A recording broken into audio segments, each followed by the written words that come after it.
Hello everyone, स्वागत है आपका एक और नई वीडियो में। जैसा कि पिछली वीडियो में हमने आपको बताया था, अगर निफ्टी इस सपोर्ट का ब्रेकडाउन करेगा तब आपको निफ्टी के अंदर एक सेलिंग देखने को मिल सकती है, जो कि इसे लेकर जाएगी अपने 24,450 के लेवल के आसपास। ध्यान रखिएगा, निफ्टी जैसे ही इस लेवल का ब्रेकडाउन करेगा तो जितने भी लोग यहाँ पर इस रेंज का ब्रेकआउट पर बाई करके बैठे होंगे वो लोग क्या करेंगे, अपनी पोजीशन को कवर करेंगे और फिर से आपको डेली टाइम फ्रेम पे सेलर एक्टिव होते हुए दिखाई दे सकते हैं, जो कि इसे लेकर जाएंगे फिर अपने नेक्स्ट सपोर्ट के आसपास। हमेशा ध्यान रखिएगा, मार्केट का ट्रेंड जिस साइड भी हो। अब जैसे कि मार्केट का ट्रेंड अभी डाउन है और डाउन ट्रेंड में निफ्टी ने क्या किया है, एक छोटा सा पुल बैक लिया और इस पुल बैक में मार्केट फिर से क्या कर रहा है, अपने इम्पोर्टेंट रेजिस्टेंस के आसपास जा रहा है, जो कि है 25,260 का लेवल। ध्यान रखिएगा, अब जिन जिन लोगों ने भी इस ट्रेंड को मिस किया होगा ना, वो लोग क्या करेंगे, वेट करेंगे इस तरह के किसी सेटअप का। जैसे कि मान देख सकते हैं, पहले निफ्टी ने क्या किया है, यहाँ पर पुल बैक लिया।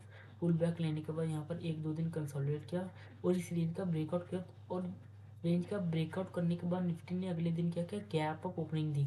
गैप अप ओपनिंग कहाँ दी, इस रेसिस्टेंस के आसपास। जैसे ही इस रेसिस्टेंस के आसपास पहुंचा तो वहाँ पर फिर से आपको सेलर एक्टिव होते हुए दिखाई दे, जो कि इसे लेकर है अपने इस रेंज के लोअर लेवल के आसपास।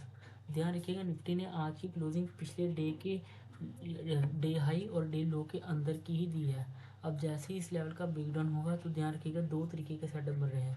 पहला तो इस रेंज का ब्रेकडाउन होगा और दूसरा क्या है, इस इनसाइड कैंडल का भी ब्रेकडाउन होगा। जैसे ही इन दोनों सेटअप का ब्रेकडाउन होगा तो अब तब आपको निफ्टी के अंदर सेलिंग आते हुए देखने को मिल सकती है, जो कि इसे लेकर जाएगी अपने नेक्स्ट सपोर्ट के आसपास। अब चलते हैं 15 मिनट टाइम फ्रेम पे, देखते हैं हम कल निफ्टी को किस तरीके से ट्रेड कर सकते हैं। तो ये देख सकते हैं, हमने यहाँ निफ्टी का 15 मिनट टाइम फ्रेम चार्ट लगा लिया है। देख सकते हैं निफ्टी के अंदर अभी ऊपर की साइड का ट्रेड तो हमें बिल्कुल ही अवॉइड करना है। क्यों? क्योंकि पहले ये जो हमारा लेवल था, पहले हमारे लिए रेसिस्टेंस का काम कर रहा था और फिर से यही लेवल हमारे लिए रेसिस्टेंस का काम कर रहा है। निफ्टी जैसे ही अगर इस मान के चलिए कल इस लेवल का ब्रेकआउट करेगा ना, तो निफ्टी के पास ऊपर के साइड में छोटे छोटे रेजिस्टेंस बहुत हैं। इस लेवल का ब्रेकआउट करेगा तो 25,000 का साइकोलॉजिकल रेजिस्टेंस है। अगर इसका ब्रेकआउट करेगा तो फिर ये है।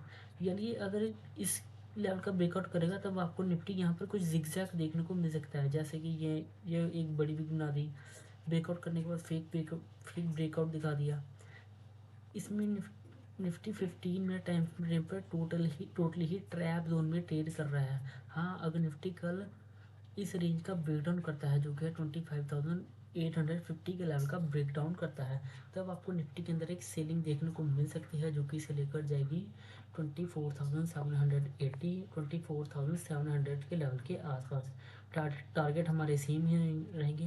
लेकिन ध्यान रखिएगा, निफ्टी अगर फ्लैट ओपनिंग करता है तो ध्यान रखिएगा, निफ्टी यहाँ से इस सपोर्ट के आसपास आने के बाद या तो इस सपोर्ट के ऊपर कंसोलिडेट करे या तो इस सपोर्ट को ब्रेक डाउन करने के बाद कंसोलिडेट करे। अगर कंसोलिडेट करने के बाद सपोर्ट को ब्रेक डाउन करेगा तब आपको उसमें एक मोमेंटम देखने को मिल सकता है। अगर यहीं से मान के चलिए वन वे यहाँ से गिरता चला है और इस सपोर्ट को मान के चलिए ब्रेक डाउन कर दिया, तो ये एक फेक ब्रेकआउट हो सकता है।